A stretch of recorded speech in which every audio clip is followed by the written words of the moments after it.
Would like to thank all of you for coming out today. We've been blessed with wonderful weather for a November day.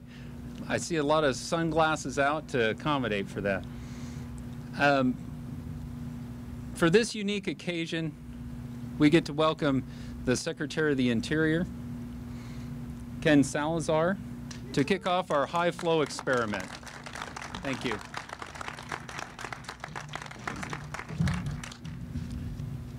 Thank you very much, Jason, and thank you to all of you for being here today. Isn't it a glorious day on the Colorado River?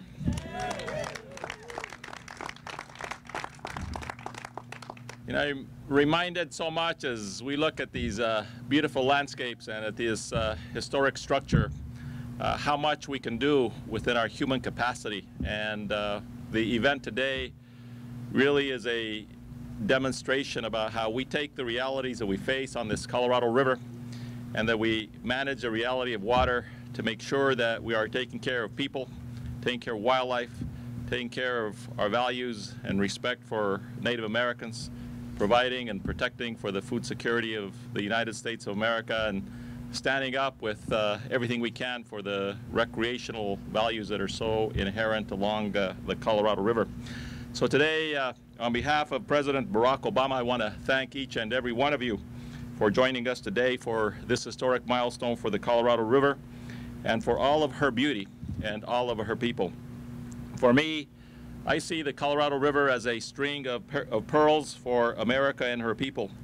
From its headwaters in my native state among the 14,000-foot peaks of Rocky Mountain National Park in Colorado, to its mouth at the Sea of Cortez, the Colorado River encapsulates 9 national parks, 7 national wildlife refuge, supplies water for millions of people and millions of acres of farmlands, and helps power our towns and our cities.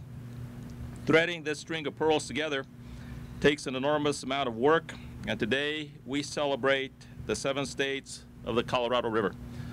The state of California, state of Arizona, state of Nevada, the state of New Mexico, the state of Colorado, the state of Utah, and the state of Wyoming, together with the 5 Interior Department bureaus and our Native American brothers and sisters, the Indian tribes who have been working so hard to reach this historic milestone that we are about to witness. The United States Bureau of Reclamation, under the great leadership of Mike Connor, operates the Glen Canyon Dam and provides water and power to the west. The National Park Service, as Ken Burns calls our service, America's Best Idea, manages Glen Canyon National Recreation Area and Grand Canyon National Park and the other emeralds along the river. The Bureau of Indian Affairs manages the land and trust for the nation's first Americans and implements every day President Obama's directive that we implement a new chapter in the relationship between the United States and Indian country. And the United States Fish and Wildlife Service, the best fish and wildlife conservation agency on earth today, oversees the 7 national wildlife refuges along the Colorado River, along with another 557 in the United States of America.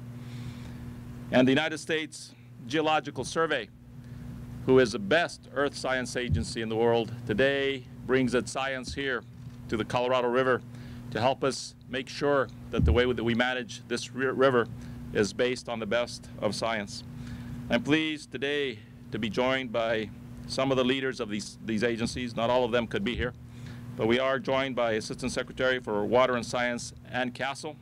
I'd like you to give her a round of applause because she's been working on this for a long time. The Reclamation Commissioner, Mike Connor, who will go down in history as the best commissioner for the Bureau of Reclamation, with me.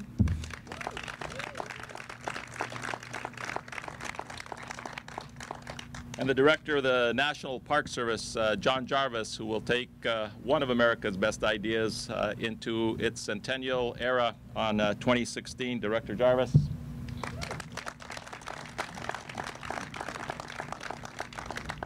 And I would also just a quick shout out, Marcia McNutt from the USGS, who has worked tirelessly with her people on this effort, Dan Ash, who has stood by my side as we worked on conservation issues all across America, from the Gulf to the Arctic to the lower 48.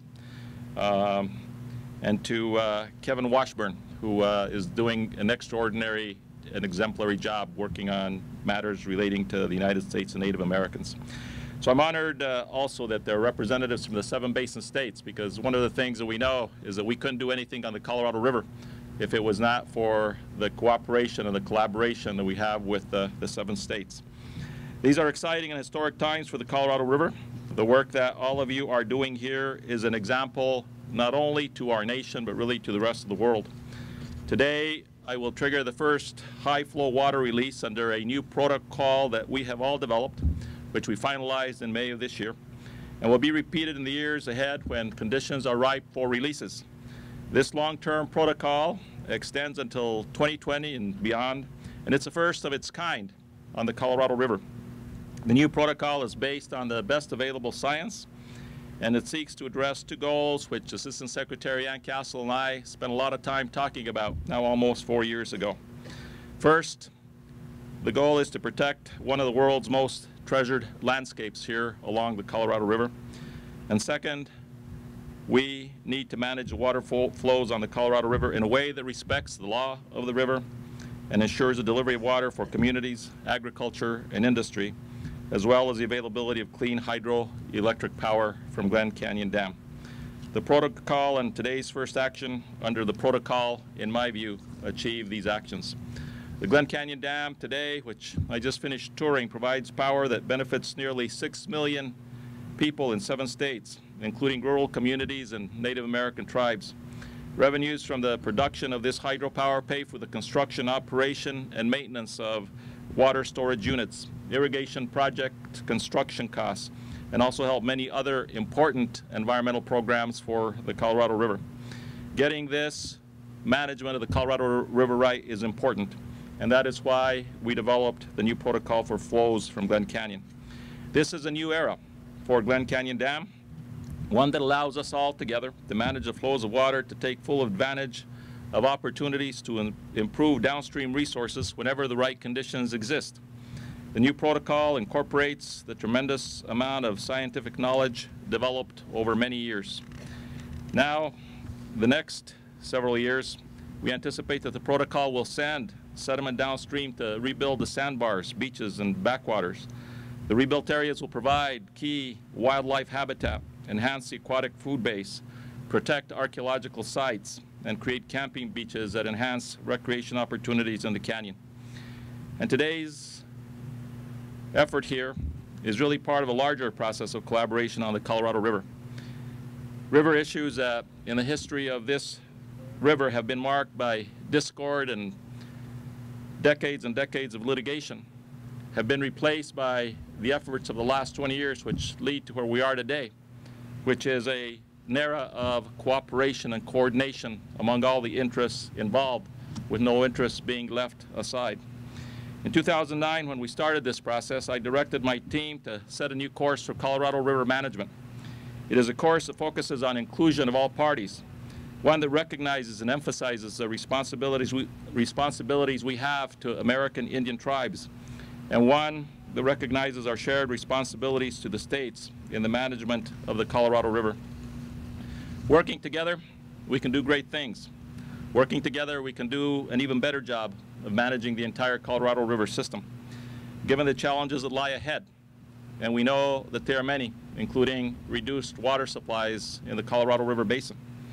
The only path forward is to continue to work together to do a better job managing the scarce but beautiful resources of the Colorado River.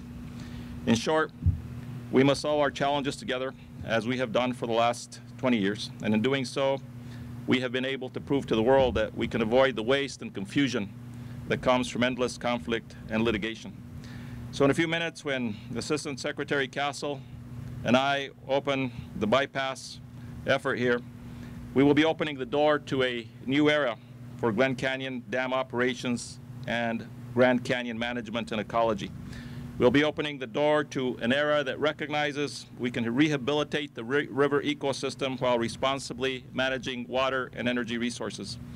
We will be marking an era in which America realizes that the goals of water delivery, water storage, and hydropower production are compatible with and supportive of management and protection of the Grand Canyon. And we will witness the awesome power of this river. The water will increase until a maximum release of approximately 42,300 cubic feet per second is reached. As you look at the river right now, there's probably about 27,000 CFS. This will be ramped up now, so we will get to 42,300 CFS. I tried to do the calculations in my head with Katrina on the way over here, and I think that is about 20 million gallons per second, but I'm not sure. Somebody could check my math, but that's a lot of water. We will send 500,000 metric tons of sediment downstream that will build the beaches and the habitats we desire. Enough sediment to fill a football field 230 feet deep. The work here at Glen Canyon and Grand Canyon has been an inspiration worldwide for those working to ensure that environmental considerations are better integrated into the way we manage the river systems, not only of the United States, but really the world. Today, I will fly to San Diego near the U.S.-Mexico border, and tomorrow we will sign a historic agreement with the nation of Mexico to initiate a plan of action on how the United States of America and Mexico and our states and our tribes will work together on the future of the Colorado River. These are truly exciting and historic times for all of us, and there are so many people to thank and acknowledge, many of whom are here today and are here in the audience. But today I particularly want to thank a great leader, Assistant Secretary Ann Castle, because her leadership over the last 4 years has allowed us to break down the silos of government agencies at the federal level, as well as making sure that we have the right and constructive, productive relationships with our sister agencies, as well as with our Native American brothers and sisters, as well as with other stakeholders who watch this Colorado River for all that it does for our nation. And so with that, I would like you to help me welcome the Assistant Secretary for Water and Science, Ann Castle.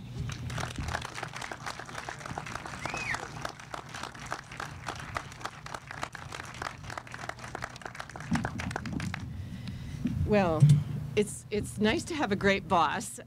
So it's my pleasure to be here. This is such an exciting day. And thank you all for coming and being part of this day and celebrating with us. Today we are transitioning into a new era of river management on the Colorado River. It's an era that is transformed by significant advances in our science and in our understanding of how the river behaves and what the environmental impacts are downstream, just below us. It's an era that is focused on using the flexibility that exists in this very complex system to better benefit those incomparable resources downstream, but still continue to derive the water and power benefits that this complex system provides. It's an era that features all of us working together, listening to each other's requests and requirements, and coming up together with balanced solutions. It's been my great privilege to work with so many of you over the past 3.5 years and try to address and get better at Colorado River management. And in that effort together, I think we've written a new chapter in Colorado River history. It's a chapter that we're all co-authors of. And this particular chapter is one that we're going to be rereading a number of times because this particular chapter is an instruction manual. It's an instruction manual on how to do high flow releases when the conditions are right in the system, how long to do them, when to do them, and we're going to use that instruction manual in the future. And we've all written it together. I want to particularly recognize the two agencies that I work most closely with, the U.S. Geological Survey and the Bureau of Reclamation. USGS's Grand Canyon Monitoring and Research Center has the premier river scientists in the entire world. And those river scientists at GCMRC, working together with reclamation scientists and engineers, have forged a new path for river management. Reclamation has taken the laboring oar on everything that we're going to do today, both in putting this protocol into place and in doing the extensive work that's required to make an event like this happen. You'll hear from John Jarvis, the director of the National Park Service. You'll hear from Mike Connor, the Commissioner of Reclamation, and they'll tell you more about their agency's contributions to this event today. But I also want to particularly thank the Fish and Wildlife Service and the Bureau of Indian Affairs for their roles. I can tell you that Ben Tuggle, the regional director of the Fish and Wildlife Service, and his team have been incredible in putting in long hours, weekends and nights, putting together the biological opinion that forms the foundation of what we're able to do today. I also want to thank the Western Area Power Administration in the Department of Energy, who has been working right along with us to make sure that we do continue to derive the power benefits from the dam while using that flexibility in the system. So as you can probably tell, and many of you know from direct experience, it takes a big team, it takes a village to pull off something like this. And I'd love to be able to name all the contributors individually, but we'd be here till after dark and you wouldn't be able to take pictures of the high flow release.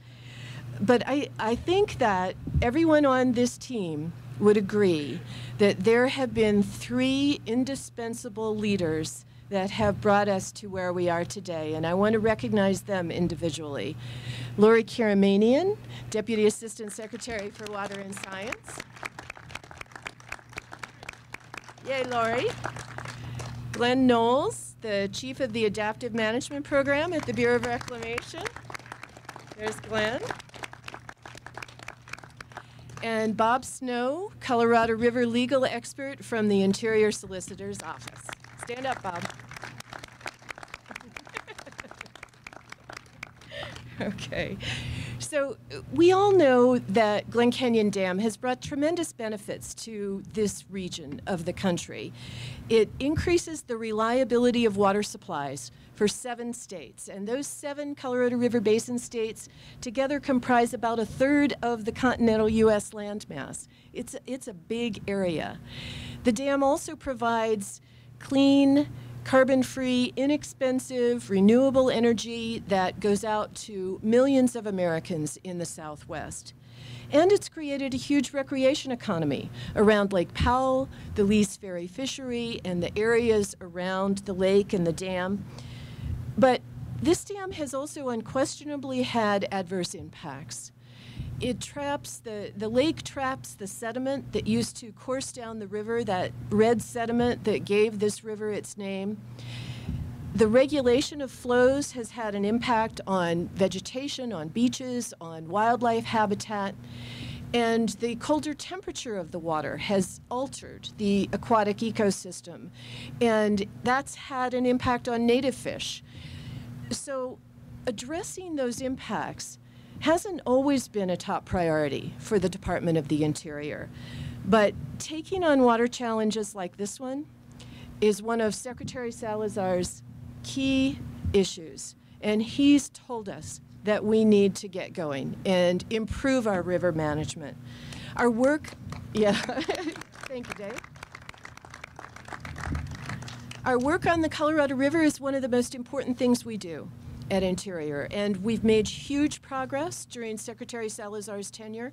He's mentioned Minute 319. We have in progress a long-term experimental and management plan for the operation of Glen Canyon Dam and this historic protocol that brings us where we are today.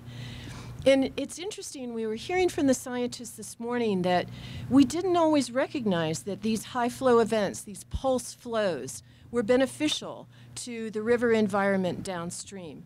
That was one of the breakthroughs of the 1980s and 1990s, was that recognition. And river scientists recognized that in order to maintain the ecosystem, we have to reestablish some of the natural processes in the river.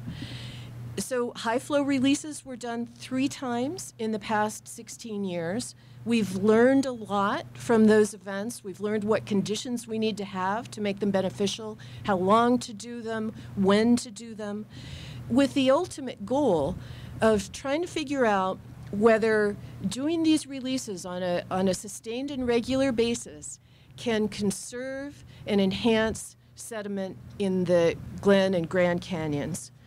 So we can make a high flow release today and build on all of that knowledge. The protocol gives us all the tools that we need to do that. And so we now have the ability to react when there are rainstorms and monsoons that bring that sediment into the main stem of the river. So that's exactly what we're going to do today.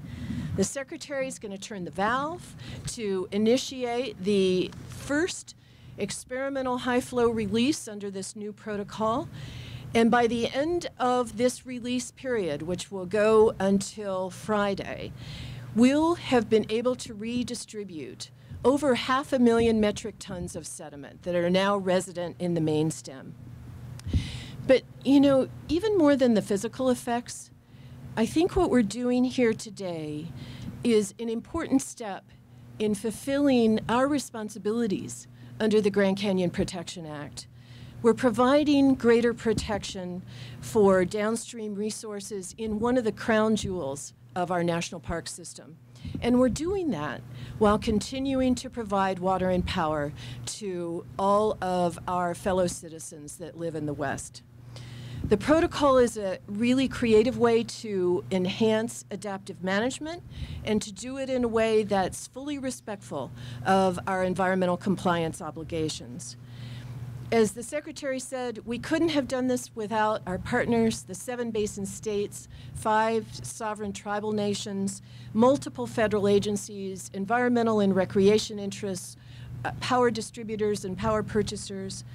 And today's event is happening because all of those interests have been able to trust each other and to move forward to realize a collective goal.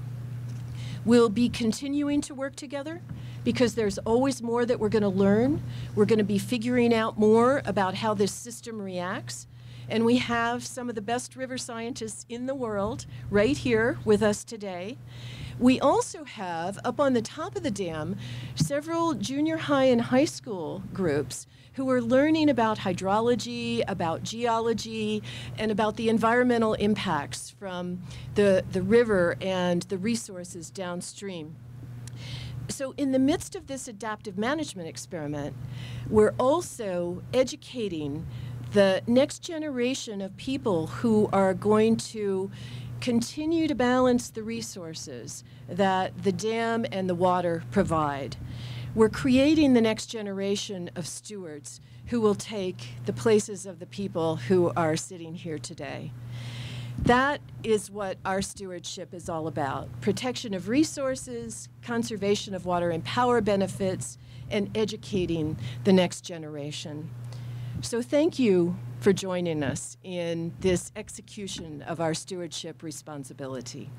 Thank you.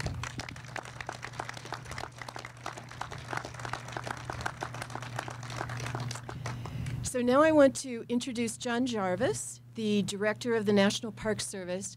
John actually began his career over 35 years ago as a seasonal interpretive ranger in Washington, D.C., and John is the driving force behind the blueprint for the second generation of the National Park Service. It's called a call to action, and it will be the driving document that leads the Park Service into its second century that begins in 2016.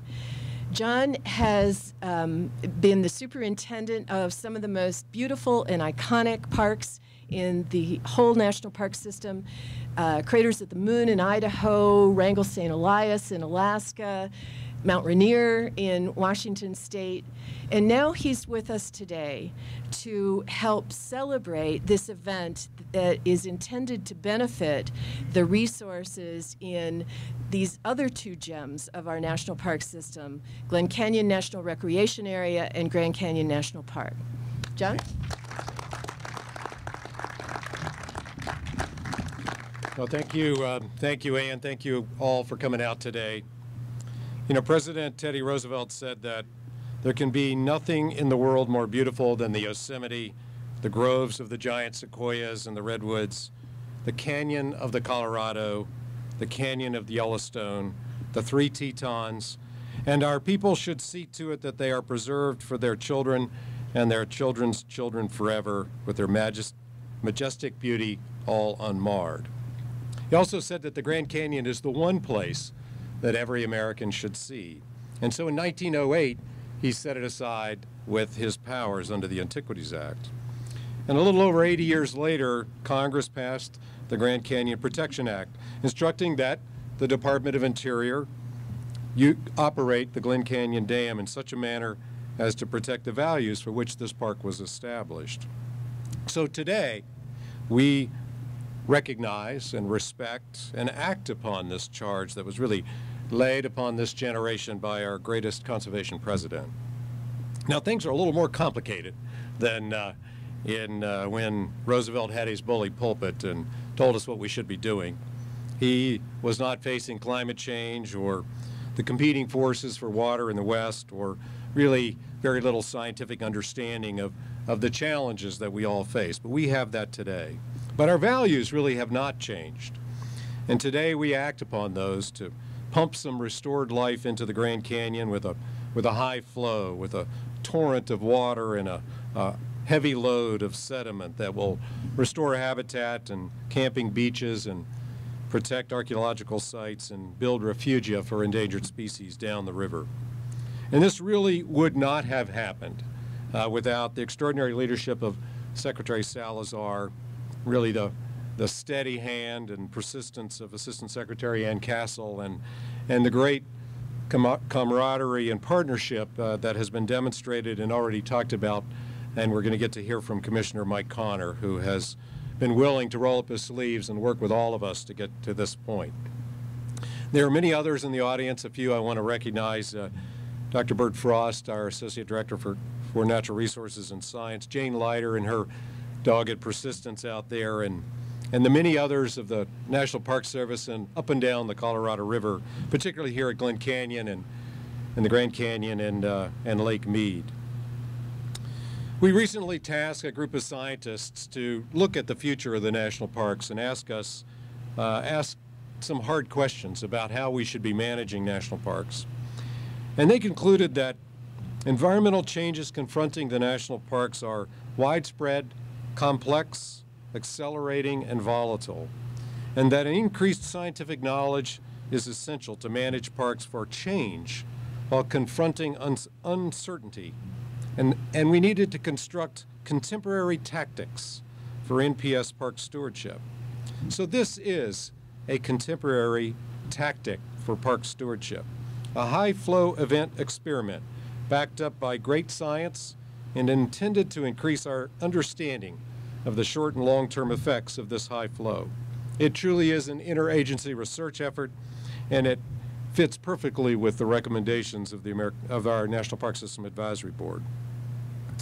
The result will guide future actions to protect the Grand Canyon and frankly inspire us to find ways to protect the incredible resources and recreational values of all 9 national parks along the Colorado River, from Rocky Mountain to Lake Mead.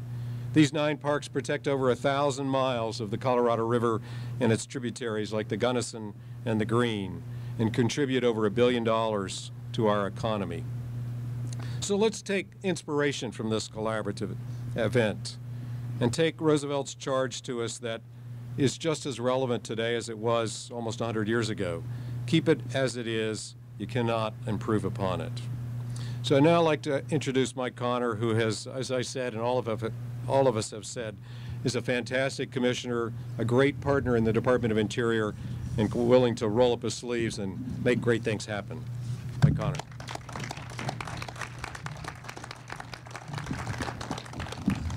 Thank you, John, for that very kind introduction.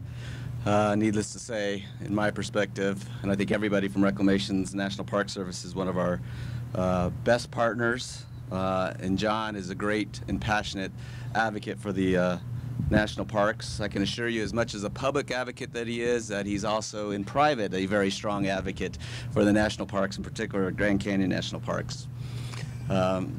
I'd like to thank Jason for hosting us today at this terrific facility, for the great hospitality and, of course, the beautiful weather. And that's actually a real joke, because if the Bureau of Reclamation could do anything with the weather, we'd have a lot more rain and snow days in this basin.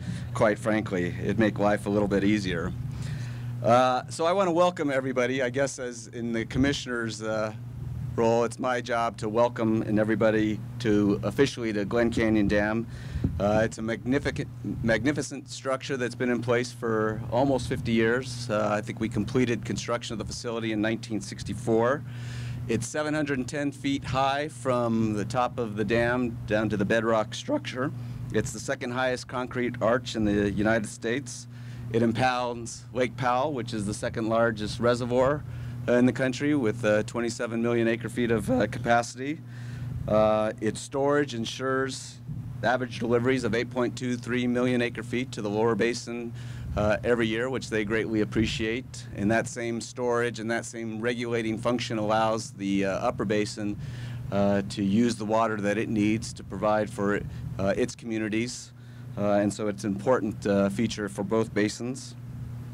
And finally, as Ann mentioned, we have 1,300 megawatts of electricity generating capacity here, providing low-cost power, which has helped settle the West.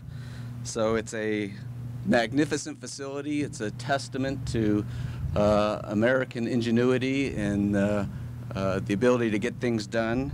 And it's going to be here for a while, and it's going to be a necessary part of what we need to have to address the water supply and energy resources challenges that we have in the Colorado River Basin.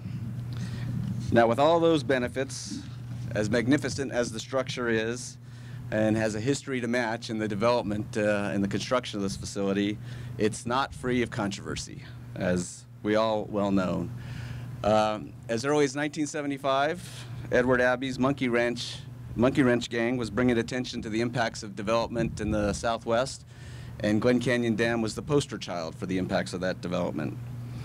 So notwithstanding those benefits, I think it's absolutely true. We need to confront and address the impacts of Glen Canyon Dam to its equally important resource and treasure downstream the Grand Canyon. And I had the honor or the breathtaking ability to fly over the Grand Canyon this morning, coming from Las Vegas to Page. And it would just re-emphasize the need, which I think we already know and understand, that we need to take care of that wonderful national park. We have to ensure that we do all we can to protect it for not only this generation, but those future generations that John mentioned in his talk. But of course, in my view, is not going to surprise anybody as the Commissioner of Reclamation, that the way to do that, to address those impacts, is not the same approach that Edward Abbey and his Monkey Wrench gang was advocating back in 1975. It's that ongoing commitment and an effort to improve our operations, to do the necessary science that's part of the adaptive management program that Ann talked so much about, and it's to let that science guide our decision-making and guide those improvements in operations as we still meet our commitments with respect to water supply and power generation. So today's high flow event represents another significant step in that process.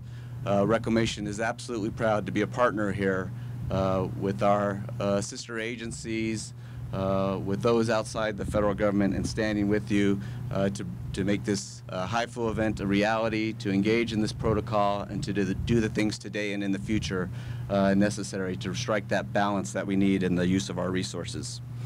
So I would like to first and foremost thank Secretary Salazar and Assistant Secretary Castle for their tremendous leadership. Secretary Salazar has made it absolutely clear how we, the agencies within the Interior Department, are supposed to collaborate, to conduct business a little different than we have in the past. We are not a loose confederacy of agencies.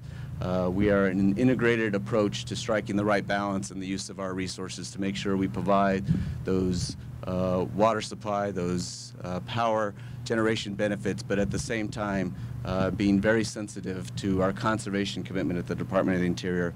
And Castle, particularly in the Colorado River Basin, everywhere where Ann works, has been the chief architect in pulling us together through the last 3.5 to 4 years. It's been remarkable to watch her in that process, and I give her great credit and admiration for bringing folks together to allow today's event to be possible. Of course, I want to particularly call out and recognize the contribution of our Bureau of Reclamation team under Larry Wakowiak, our regional director's leadership. There's just a whole tremendous group of folks who have labored day and night to bring these protocols together and to make today's event possible.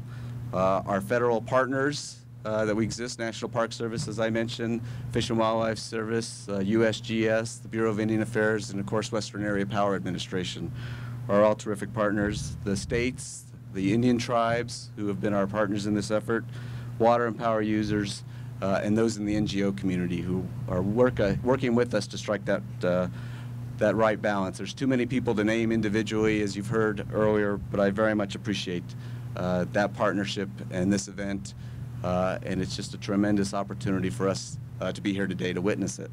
So with that, I will turn it back to Ann to continue the next steps in our program. Thank you very much, everybody.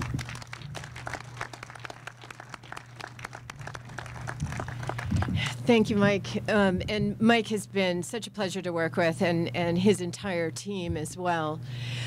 We are very privileged to have with us today Arden Kukate from the Pueblo of Zuni, who will provide a blessing for this high-flow release event.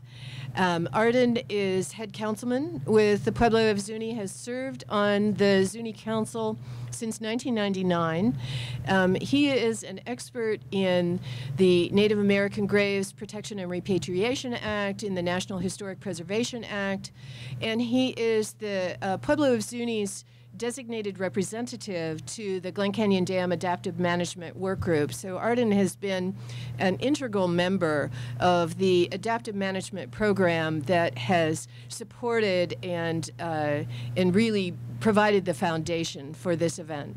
Arden?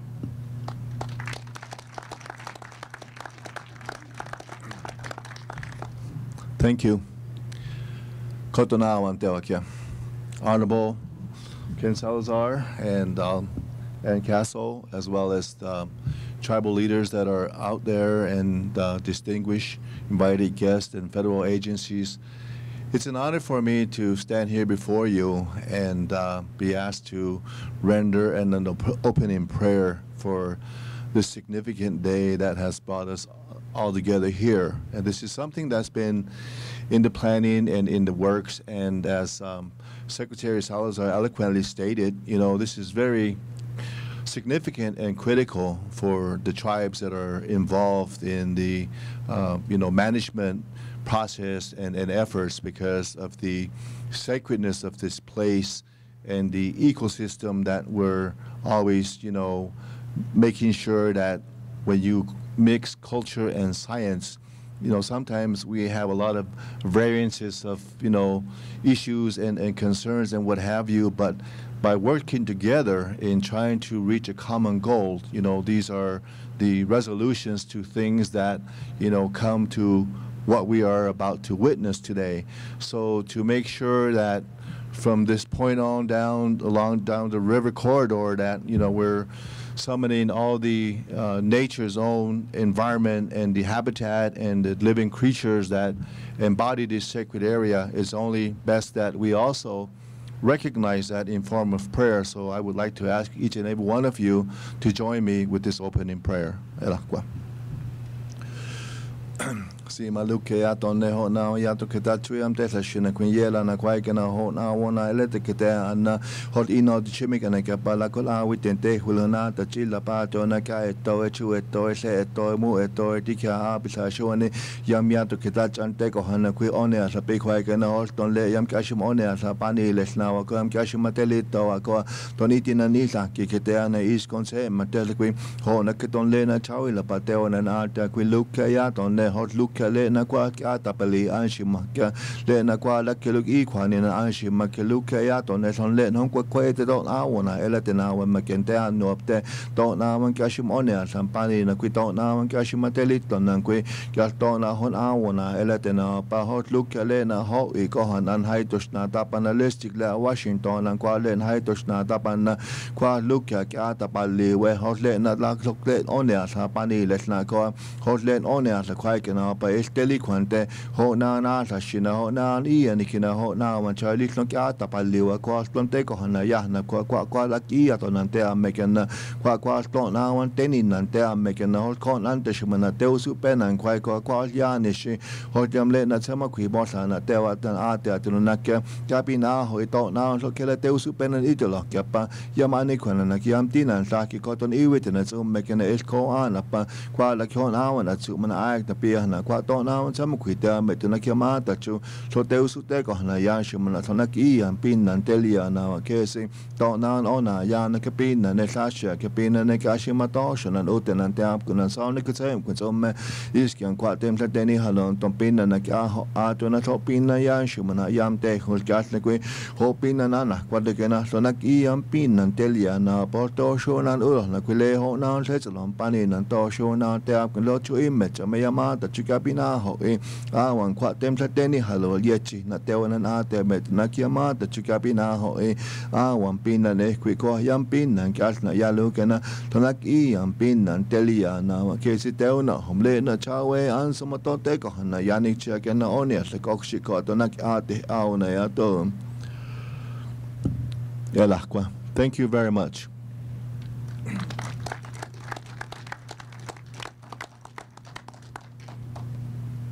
Thank you very much.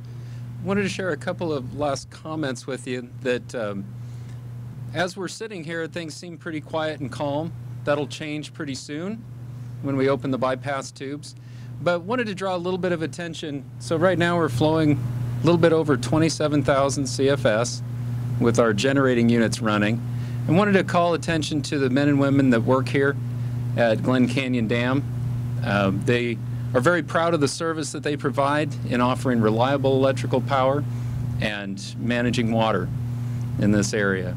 My name is Jason Tucker. I'm the facility manager here. It's been our pleasure to have you here for the speaking portion of our show. Wanted to let you know what to expect for the next part.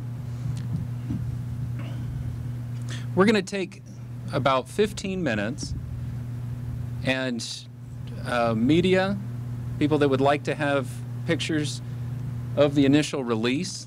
The catwalk will be open down to some barricade tape on the side. That's a really